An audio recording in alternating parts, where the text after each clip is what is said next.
नमस्कार मित्रांनो, welcome to wiring world.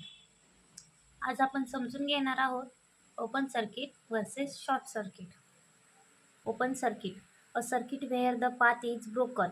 म्हणजे ओपन सर्किटमध्ये स्विच ऑफ असतो किंवा वायर कुठेतरी ब्रेक झालेली असते, त्यामुळे करंट फ्लो होत नाही. Short circuit, a circuit where current flow through an unwanted low resistance path. जास्त प्रमाणात करंट वाहू लागतो. फेज आणि न्यूट्रल थेट जोडले जातात, त्यामुळे रेजिस्टन्स खूप कमी असतो आणि करंट अचानक वाढतो.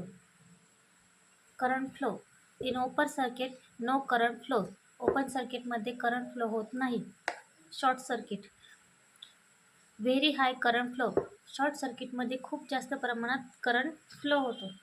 Resistance, in open circuit very high or infinite resistance. Short सर्किटमध्ये बघूया resistance, very low resistance. Short सर्किटमध्ये रेजिस्टन्स खूप कमी प्रमाणात असतो. Voltage, in open circuit voltage is present but no current. Short circuit, voltage drop suddenly. Safety बघूया, open circuit बघूया. Open circuit generally safe.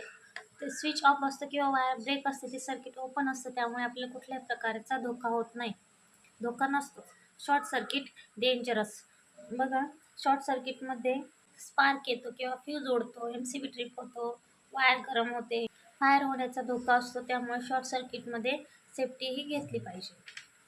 Example, open सर्किटचं example बघूया. Switch is of. Short सर्किटमध्ये phase आणि neutral wire directly touch.